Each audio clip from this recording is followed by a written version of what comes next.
하나님의 말씀은 룻기 2장 20절에서 23절까지의 말씀입니다.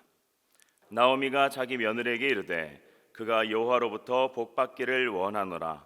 그가 살아있는 자와 죽은 자에게 은혜 베푸기를 그치지 아니하도다 하고, 나오미가 또 그에게 이르되 그 사람은 우리와 가까우니 우리 기업을 물을 자 중에 하나이니라 하니라. 모압 여인 룻이 이르되 그가 내게 또 이르기를 내 추수를 다 마치기까지 너는 내 소년들에게 가까이 있으라 하더이다 하니, 나오미가 며느리 룻에게 이르되 내 딸아 너는 그의 소녀들과 함께 나가고 다른 밭에서 사람을 만나지 아니하는 것이 좋으니라 하는지라. 이에 룻이 보아스의 소녀들에게 가까이 있어서 보리 추수와 밀 추수를 마치기까지 이삭을 주우며 그의 시어머니와 함께 거주하니라. 아멘. 룻기 2장 20절에서 23절 말씀을 가지고 하나님 가까이 계신 하나님, 가까이 계신 하나님이란 제목으로 함께 은혜 나누겠습니다. 룻기는 참으로 아름다운 성경입니다. 왜냐 생각하면 저는 두 단어가 항상 떠오릅니다. 첫 번째는 헤세드입니다. 하나님의 사랑, 인자, 은총을 얘기하는 것이지요. 한 여인에게 임하신 스토리입니다. 두 번째는 고엘입니다. 하나님께서 기업을 물리시는 것이지요. 언약을 성취하시는 이야기가 룻기입니다. 룻기 안에는 한 사람의 인생의 역전 이야기가 담겨 있습니다. 그리고 나아가서 온 인류를 향하신 하나님의 은총의 언약의 성취의 이야기가 담겨 있습니다. 그러므로 룻기는 저와 여러분을 향하신 복음의 이야기인 것이지요. 룻기는 짧은 책입니다. 큐티도 금방 곧 끝나게 되지요. 하지만 이참에 다시 한번 꼼꼼히 천천히 읽었으면 좋겠습니다. 마치 룻이 매일 그 이삭을 주우러 갔던 그 걸음을 따라가듯 저희가 성경을 다시 묵상할 수 있으면 좋겠습니다. 오늘 본문에는 기업을 물을 자 이런 표현이 나옵니다. 즉 고엘, 구속사적인 내용이 시작이 됩니다. 근데 그 과정에 대해서 4장에 더 자세히 나옵니다. 그래서 오늘은 큐티 본문 중에서 뒷부분 20절에서 23절을 가지고 말씀을 생각해 봤습니다. 그리고 한 가지 생각한 것은 거리입니다. 그 룻과 보아스의 거리가 점점 가까워지고 있죠. 기업을 물을 자와 기업을 물림받는 자 사이의 거리입니다. 그래서 20절에서 23절에는 반복되는 하나의 핵심 단어가 있습니다. 즉 가까이, 가깝다라는 표현입니다. 결론입니다. 하나님은 저와 여러분에게 가까이 계십니다. 그리고 가까이 나오라 하십니다. 그리고 저희는 오늘도 가까이 나아갑니다. 아멘. 자, 이곳 캄보디아 교회에 승훈 위젓, 승훈 우덤이라고 하는 두 형제가 있습니다. 동생 우덤은 인생에 많은 어려움이 있었고 지금도 그렇게 지내고 있습니다. 그는 어려서부터 부모의 사랑을 받지 못했습니다. 일찍이 집을 나갔습니다. 공부를 포기했습니다. 일했습니다. 그리고 좋지 않은 친구들과도 어울리기 시작했습니다. 한 사람을 만나서 결혼했습니다. 아이를 낳았습니다. 그러나 그는 술과 도박에 점점 빠지기 시작했습니다. 나중에는 약도 하게 되었습니다. 그래서 가정이 깨졌습니다. 그리고 혼자가 되었습니다. 그리고 나서 또 다른 한 여자를 만나서 다시 결혼을 하게 되었습니다. 그리고 또 아이를 낳았습니다. 하지만 여전히 술과 도박에서 완전히 벗어나지 못했고, 그것은 지금 그의 두 번째 가정에도 큰 어려움이 되고 있습니다. 그러한 우덤을 형 위젓은 늘 생각하고 사랑하고 돌보고 있습니다. 믿음이 있었던 이 위젓은 그에게 동생에게 복음을 전하기 시작했습니다. 오직 예수 그리스도만 그의 삶을 회복하고 또 바꿀 수 있는 분이라고 전하기 시작했습니다. 하지만 잘 듣지 않았지요. 그리고 한때 또 어려움이 되어서 그는 직장을 잃고 돈이 하나도 없게 되었습니다. 그러한 동생 가족을 그 형은 자기 집으로 돌아와 살게 했습니다. 그리고 항상 집에만 있는 그 동생에게 나가서 일자리 잘 수 있도록 그의 아내를 설득하여 그 아내의 오토바이를 빌려줬습니다. 그러나 그 동생은 어느 날 그 오토바이를 가지고 도박장에 가서 맡기고 돈을 빌려 도박을 했고 다 잃었습니다. 그 전화를 받고 그 형 위젓은 새벽에 가서 우선 동생을 데려왔고 또 그것을 해결할 수 있도록 도왔습니다. 나중에 이 동생이 기어코 예수님을 영접했습니다.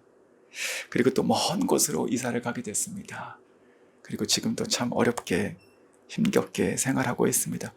그러한 동생을 이 위젓은 늘 생각합니다. 한 번도 잊지 않습니다. 그리고 먼저 연락하고 또 돌보고 사랑하고 있습니다. 자, 그 모습을 보며 저는 이 형의 모습을 보며 이렇게 생각이 듭니다. 참으로 가깝구나. 참으로 그 마음이 가깝구나. 성도 여러분, 하나님은 저 여러분에게 가까이 계십니다. 믿으십니까? 저희는 믿음 생활합니다. 감각으로, 그리고 감성으로, 느낌으로 생활하지 않습니다. 우리는 믿습니다. 하나님께서는 저 여러분에게 항상 가까이 계십니다. 그러나 조금 전에 설명드렸던 이 형제 이야기처럼 마음이 가까운 것이 아니라 정말 가까이 계십니다. 자, 오늘 본문 20절도 그 말씀을 하시죠. 나오미가 자기 며느리에게 이르되 그는 여호와로부터 복받기를 원하노라. 그가 살아있는 자와 죽은 자에게 은혜 베풀기를 그치지 아니하는도다 하고, 나오미가 또 그에게 이르되 그 사람은 우리와 가까우니 우리 기업을 물을 자 중에 하나이니라 하니라. 우리와 가까우니. 자, 이 말이 보아스와 룻에게만 해당하는 것이 아니고 하나님과 우리의 거리인 줄 믿습니다. 하나님은 우리와 가까우십니다. 이것을 다시 한번 오늘도 믿고 또 붙잡아서 살아가시고 그 안에 오늘 하루를 살아가실 수 있기를 원합니다. 자, 그런데 룻의 입장으로 한번 생각해 보겠습니다. 보아스가 누구인지, 또 기업을 물을 자가 무슨 뜻인지 그는 알지 못했을 것입니다. 하지만 저는 이 룻을 보면서 한 가지 생각한 것은, 그가 알지 못하는 이 시어머니의 말을 들었지만 그 가운데 가깝다라고 하는 이 말은 붙잡았을 것이라 생각이 듭니다. 지금까지 1장, 2장을 보면서 룻의 행동을, 그의 모습을 보여주는 한 중요한 단어가 있었습니다. 그것은 붙쫓았다, 이 표현이었죠. 먼저 그는 어머니의 여호와가 하나님이 나의 하나님입니다, 이렇게 신앙에 결단했습니다. 그리고 여기까지 그 시어머니를 붙쫓아서 왔습니다. 그리고 오늘 2장 20절에 이르러서 또 한 번 룻은 결단했을 것입니다. 가깝다. 그가 나와 가깝다. 자, 이 말인 것이지요. 그가 나와 가깝다는 이 말을 붙잡았을 것입니다. 저는 이것이 중요한 변화라 생각이 듭니다. 지금까지 룻은 시어머니에게 속한 자였습니다. 그의 말을 듣고 쫓아왔습니다.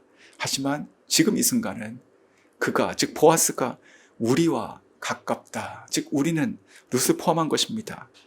이것은 룻이 이제 시어머니를 넘어서 한 단계 나아가는 것이지요. 기업을 물을 자에게 자기가 가까워지는 것입니다. 이 모든 것을 이루어 가시는 하나님께 자기가 가까워지는 것입니다. 이방인이고 또 과부였던 그가 이스라엘의 기업을 물으시는 하나님께로 나아가는 위대한 신앙의 발걸음이라 전 생각이 듭니다.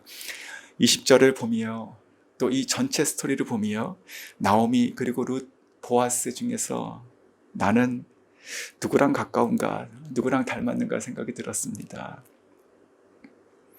보아스도 아니고 룻도 아니라 생각이 들었습니다. 나오미다 생각이 들었습니다. 결국 룻을 보아스에게 데려가서 룻으로 모든 기업을 물려받게 하고 그로 아들을 낳아서 하나님의 언약을 성취하게 했던 그 다리가 됐던 사람이 바로 나오미였습니다. 지금도 선명히 기억되는 한 순간이 있습니다. 2012년에 교회를 개척하고 한 1년쯤 지나서 첫 번째 침례자가 나와서 침례식을 했던 때입니다. 저는 그때 그 침례식을 하며 이렇게 지금도 생생하게 기억이 나는데 이렇게 고백했었습니다. 하나님, 지금 너무 좋습니다. 지금 이 순간 너무 좋습니다. 자기가 죄로 죽었고 그러나 그리스도로 살아서 이렇게 물 밖으로 나오는 이 형제, 그 고백을 보며 너무 좋습니다. 하나님 지금 얼마나 좋으십니까? 그리고 지금 이 형제가 얼마나 좋아합니까? 그런데 저도 너무 좋습니다. 아마 이것은 꼭 선교사, 꼭 목회자의 고백이 아니라 생각이 듭니다. 우리가 한 영혼을 품고 또 한 영혼을 섬기고 있는 분이라면 아마 똑같은 고백을 하시겠죠. 결국은 저는 나오미와 같아서 그 누군가를 예수 믿어 구원받게 하고 그 누군가를 내가 아닌 하나님께 가까이 가게 해서 그 누군가가 하나님의 영원하신 복락을 다 갖게 하는 것이다, 이런 생각이 듭니다. 아마 나오미가 오늘 밭에서 돌아와서 이 룻의 말을 들으며 그런 희망을 얻었을 것입니다. 빛을 봤을 것이에요. 내 며느리야, 너가 지금 누굴 만났는지 아느냐? 보아스라고. 그가 누군지 알아? 그가 바로 우리의 기업을 물을 자, 우리와 가까운 자니라. 너가 지금 그를 만난 거야. 나오미의 이 기쁨이, 이 흥분이 저 여러분에게 다 있기를 원하고 또 이것이 누군가 영혼을 섬기고 계신 모든 분들을 오늘을 살아가게 하는 하나님의 활력이 될 수 있기를 원합니다. 저는 이 말씀 묵상하며 그래서 신앙생활은 공동체라는 생각이 듭니다. 나오미도 룻도 보아스도 다 필요하기 때문인 것이지요. 성도는 하나님께서 교회로 부르신 것이지요. 그러므로 교회라고 하는 것은 저는 단언할 수 있는데 성도의 정체성입니다. 교회를 떠나서 성도는 신앙생활을 할 수 없는 것이죠. 자, 다시 20절로 돌아가 보겠습니다. 20절에서 그 사람은 우리와 가까우니라. 자, 이렇게 말을 했는데, 그리고 21절에 어떻게 이어집니까? 그 가까이 계신 하나님께서 우리를 가까이 오라고 부르시죠. 21절 모압 여인 룻이 이르되 그가 내게 이르되 또 이르기를 내 추수를 다 마치기까지 너는 내 소년들에게 가까이 있으라 하더이다. 너는 가까이 있으라. 자, 가까이 계신 하나님께서 지금도 동일하게 우리에게 그렇게 말씀하십니다. 너는 내게 가까이 있으라. 가까이 나오라. 자, 이 초청에는 아무런 조건이 없습니다. 아무런 자격도 묻지 않으십니다. 제한도 없으십니다. 이것이 복음입니다. 하나님은 아무 자격 없는 저 여러분을 가까이 오라고 하십니다. 우리에게 어떤 공로, 조건도 찾지 않으십니다. 그저 가까이 계신 그분께서, 그리고 먼저 우리에게 가까이 오신 그분께서 우리로 가까이 오라고 하십니다. 그것도 끝이 아니에요. 오늘 본문을 보면 이렇게 말씀하시잖아요. 추수를 마칠 때까지 가까이 나오라. 즉 끝까지 영원히 가까이 있으라고 하시는 말씀이신 것이지요. 성도 여러분, 저는 이 말씀이 저 여러분에게 오늘 임했다고 저는 믿습니다. 주님께서 말씀하시고 부르십니다. 가까이 오라. 영원히 가까이 있으라. 올해 저희 교회 비전도 같지 않습니까? 여호와를 찾으라 그리하며 살리라. 이 말을 거꾸로 또 반대로 말하면 어떻게 될까요? 찾지 않으면 살 수 없다는 것이고, 또 죽어서 마땅한 저희들인데 여호와를 찾아서 우리가 살았다는 말이 아니겠습니까? 여호와를 찾으라. 가까이 계신 주님께 가까이 나오는 것이지요. 보아스도 룻에게 말했습니다. 다른 밭에 가지 말고 여기에 있으라. 너는 가까이 머물라. 자, 오늘 예배를 마치시고 또 우리가 기도하고 또 돌아가실 것입니다. 한번 이렇게 적용해 보면 좋겠습니다. 하나님께서 우리에게 이미 하나의 응답을 주셨다고 생각합니다. 오늘 저희가 간구하는 그것이 무엇이건 간에 하나님께서 이렇게 응답하십니다. 그래, 다 안다. 나에게 오라. 가까이 오라. 이것이 응답이에요. 한번 이렇게 생각해 봤습니다. 어떤 아이가 자기가 풀 수 없는 혹은 잘못을 해서 그 엄마 앞에 왔습니다. 그러면서 떨면서 근심하며 얘기하는 것입니다. 근데 그 아이가 누릴 수 있는 가장 큰 응답이 무엇일까요? 바로 그 아이를 안아주고 괜찮다고 하시는 그 엄마의 품일 것입니다. 가까이 오라 하는 그 한마디겠죠. 자, 오늘 말씀 똑같다 생각이 듭니다. 이것이 바로 저희 모든 기도의 간구의 응답입니다. 예수님께서 말씀하십니다. 수고하고 무거운 짐진 자들아 다 내게로 오라. 내가 너희를 쉬게 하리라. 너의 수고의 원인이 무엇인지 우선 한번 따져보고 얘기할게. 아니, 얼마나 무거운지를 보고 얘기할게. 그렇게 안 하시죠. 다 내게 오라. 다 내게 오라. 가까이 오라. 내가 너의 수고와 무거운 짐을 다 지어서 너로 쉬게 하리라. 이것이 말씀입니다. 즉 문제 해결은 때때로 문제 해결에 있지 않고 내가 하나님께 가까이 나아감으로 있기도 합니다. 저도 이곳에서 교회를 섬기면서 성도를 향해서 같은 심정을 가지곤 합니다.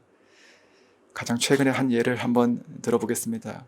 갑자기 남편을 암으로 잃은 한 엄마가 있는데 그 세 아이가 있는데 그 막내는 돌이 막 지났습니다. 그 위에 있는 두 아이도 어립니다. 엄마는 팔이 두 개입니다. 잘 때마다 두 아이를 안고 잡니다. 어린 아이 둘을 안고 잡니다. 그러면 보통 첫째 아이가 남습니다. 근데 첫째 아이도 물론 어리죠.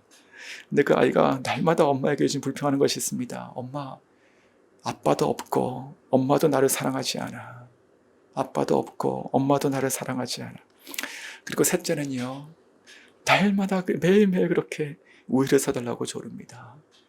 수입이 하나도 없는 집인데 늘 우유를 사는 것이 얼마나 힘겨운지 모릅니다. 그렇게 이 자매는 이 세 아이를 데리고 교회 나와서 그저 앉아 있습니다. 때때로 성도들의 개인과 그리고 가정의 삶을 보면 참으로 힘겹게 살아가는 모습을 보게 됩니다. 그때 제가 어떤 생각을 하게 될까요? 참으로 정말 안 보이는구나. 그리고 아무것도 내가 도와줄 수 있는 방법이 없구나. 그런데 그때 한 가지 확신하는 것이 있습니다. 주께 나아가면 해결된다. 주님께 나아가면 해결된다.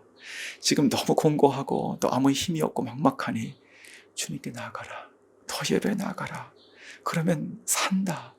찬양할 때 우리의 영혼이 소생될 것이고, 말씀을 들을 때 깨달을 것이고, 그리고 성령이 새 힘을 주시고 새롭게 하실 것이다 라는 확신이 있습니다.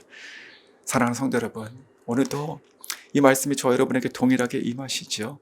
우리의 모든 문제, 어려움을 하나님께서 응답하십니다. 그 응답은 바로 가까이 오라, 가까이 오라는 것이죠. 보아스가 룻에게 가까이 있으라 한 것처럼 지금 저희들에게 하나님께서 가까이 있으라고 말씀하십니다. 자, 그래서 룻이 어떻게 했을까요?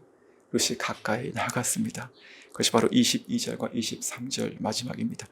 나오미가 며느리 룻에게 이르되 내 딸아 너는 그의 소녀들과 함께 나가고 다른 밭에서 사람을 만나지 아니하는 것이 좋으니라 하는지라.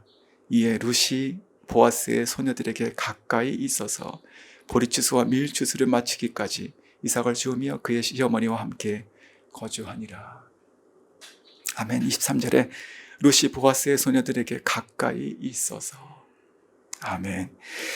보리추수와 밀추수가 끝날 때까지 매일 가까이 갔습니다. 매일 가까이 거했습니다. 더 가까이 했습니다. 한시도 자리 떠나지 않았습니다. 그곳에 머물렀습니다. 그렇게 룻은 자기도 모르는 사이에 그의 인생이 역전되고 있었습니다. 말씀했습니다. 성도 여러분, 지금도 우리에게 말씀하십니다. 하나님께서 가까이 계신 하나님께서 가까이 나오라고, 더 가까이 나오라고 우리를 부르십니다. 밀추수가 끝날 때까지 떠나지 말라고 말씀하십니다. 오늘 이 말씀이 오늘 저희가 되길 원합니다. 그럴 때 저희도 모르게 우리가 가지고 있는 모든 문제는 해결될 것이고, 우리 인생은 룻처럼 완전히 역전될 것입니다.